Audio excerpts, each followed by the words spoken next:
नमस्कार दोस्तों, मैं हूं विनोद। आप देख रहे हैं करियर प्लेटफॉर्म। दोस्तों, आज हम डिस्कस करेंगे G7 के बारे में।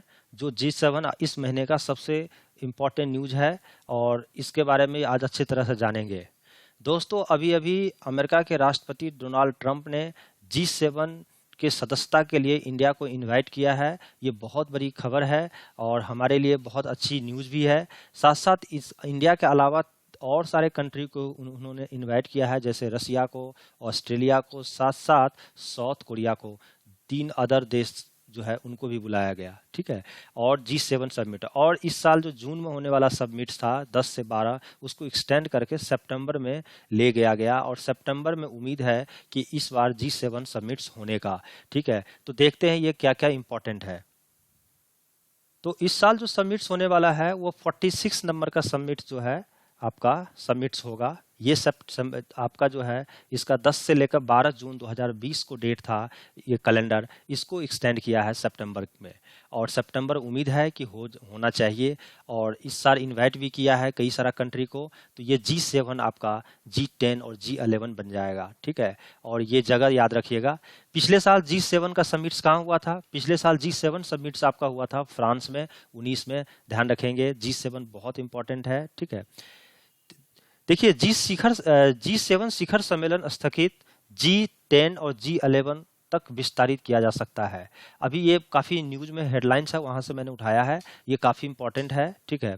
तो G7 जो समिट्स है ये अब बदल करके G10 या तो G10 बनेगा या तो G11 बनेगा, क्योंकि इस साल जो कुछ कंट्री को शामिल इनवाइट किया गया है। उनमें कंट्री कौन कौन है? तो देखिए, ऑस्ट्रेलिया है, रूस है, भारत है और दक्षिण कोरिया है। 4 देशों को बुलाया गया है। ठीक है, कि G7 का जो है सदस्यता के लिए।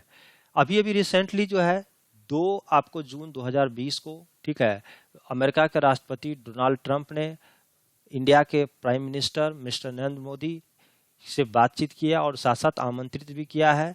और दोनों नेताओं के वास्तविक नियंत्रण रेखा पर भारत और चीन के हालिया स्टैंड ऑफ पर चर्चा भी हुआ है। ठीक है। तो ये काफी इंपॉर्टेंट न्यूज है। दूसरी बड़ी चीज है ये कि G7 आपके आखिर है क्या? तो G7 देखिए, G7 7 देशों का एक संगठन है, ग्रुप है। ठीक है। यानी हम बोल सकते हैं एक तरह का क्लब है, एक तरह का एकदम बेस्ट, सबसे अच्छा पॉस है एक तरह का। और दुनिया के सबसे ताकतवर और उनके मुखिया सब हर साल बैठते आपस में मीटिंग करते हैं। तो ये जो 7 देश हैं, France, Canada, Germany, Italy, Japan, America, Britain. ठीक है। और ये इन्हीं को बोलते हैं G7। अगर ये 3 देश इसमें से 4 में से 3 अगर जुड़ता है तो G10 हो सकता है। अगर ये चारों कंट्री इसके मेंबर बनेंगे तो G11 बन सकता है। तो इसीलिए ये काफी इंपॉर्टेंट न्यूज में है। ठीक है। अब हम बात करते हैं G7 है क्या। तो देखिए, सबसे पहले G7 नहीं था, पहले था G6। तो G6 क्या था? G6 जो बना था 1975 में। क्या हुआ था, यूरोप के कई सारा कंट्री में वहां पे हुआ क्या था, ऑयल की क्राइसिस हुई थी। तो ऑयल क्राइसिस को से बाहर निकलने के लिए 1973 में जो है, ठीक है, सभी कंट्री मिलकर एक ग्रुप बनाया और इसका पहला समिट रखा 1975 में। और जिसमें कौन कौन? France, west Germany, Italy, Japan, UK और यूएसए। और ये सारे मिलकर के एक G6 का फॉर्मेशन किया। फिर हुआ क्या, कुछ दिन के बाद 1975 में जब मीटिंग हुआ तो उसमें फ्रांस, और ये मीटिंग हुआ था फ्रांस में। और जब फ्रांस में ये मीटिंग हुआ था 1975 में G6 का, तो उसमें कनाडा को शामिल कर लिया और 1976 में जाकर कनाडा शामिल हो गया। और 1976 में जाकर के पहला समिट जब हुआ तो G7 का समिट हुआ था। ठीक है, क्योंकि कनाडा ऐड हो गया। ठीक है। उसके कुछ दिन के बाद क्या हुआ कि 1991 में, 1991 में, ठीक है, जो यूएसएसआर आपका ब्रेक हुआ। फिर 1997 में, ठीक है, 1997 में G7 में शामिल हो गया रूस, रसिया शामिल हो गया और ये बन गया आपका G8। ठीक है। और G8 बना। फिर 2014 में रूस क्या हुआ, रूस जो है सो बाहर निकल गया इस ग्रुप से। क्यों निकल गया? कि 2014 में रूस को निष्कासित कर दिया गया था, क्योंकि उसने यूक्रेन कि क्रीमिया क्षेत्र को अपने में शामिल कर लिया। देखिए यूक्रेन जो है का एक पार्ट था क्रीमिया, उसको अपने अंडर में ले लिया था, ठीक है, और जो कि काफ़ी रूल का उल्लंघन हुआ था। इसके लेकर सभी देश G7 वाले जितने भी कंट्री थे वो सब नाराज होकर के उनको बाहर कर दिया ग्रुप से। तो रूस जो है 2014 से ही 2014 से रसिया सस्पेंड है अभी भी तक, ठीक है। तो पहले क्या था, G6 था, उसमें कनाडा जुड़ा कब 1975 में, तो 1976 में जाकर के G7 बन गया और G7 का हर साल मीटिंग होना शुरू हो गया।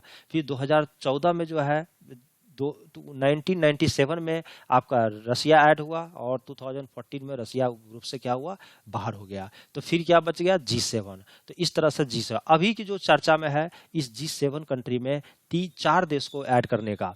पहला जैसे इंडिया हो गया, ऑस्ट्रेलिया हो गया और आपका साउथ कोरिया और साथ साथ रूस। ये अगर ये 4 कंट्री जुड़ जाते हैं तो ये G7 से बनके न रह करके G11 हो जाएंगे। अगर इसमें से 3 कंट्री शामिल होता है, कोई भी 3 रैंडमली, तो G10 हो जाएगा। तो इसी के बात के लेकर के अभी चर्चा का विषय बना हुआ है, ठीक है। तो ये देखिए सितंबर, मोस्टली सितंबर में ये मीटिंग होने वाला है, ये अमेरिका में होगा, ठीक है दोस्त। तो अब हम बात करते हैं G7 और G20 में क्या है। तो देखिए G20 भी एक तरह का बहुत बड़ा समूह है, ये भी एक तरह का जो है ग्रुप ऑफ, ठीक है, 19 कंट्री एंड 1 यूरोपियन यूनियन, ठीक है। और G7 क्या है, ये भी एक तरह का ग्रुप ऑफ 7 कंट्री है, यानी ग्रुप ऑफ 7 कंट्री है। दुनिया के 7 बड़े इंडस्ट्रियल देशों का एक समूह है G7। तो G20 जितनी भी कंट्री है उसमें G7 के सारे सदस्य हैं, यानी G7 सारे हैं G20 में, लेकिन G20 के सारे G7 में नहीं है, ध्यान रखिएगा।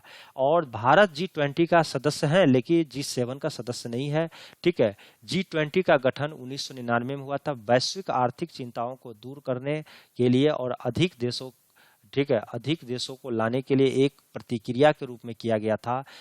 G20 में 80% वैश्विक अर्थव्यवस्था शामिल है, ठीक है। तो ये काफी इंपॉर्टेंट है दोस्तों। इसी तरह से G4 है, तो आपको G4 में एक तो कंट्री है आपको इंडिया, 3 कौन कौन अदर कंट्री है, आप कमेंट बॉक्स में कमेंट करके आप हमें भेजेंगे कि आप क्या इसका सही आंसर दे पा रहे हैं कि नहीं, ठीक है। फिर मैं आपको बताऊंगा, ठीक है दोस्तों।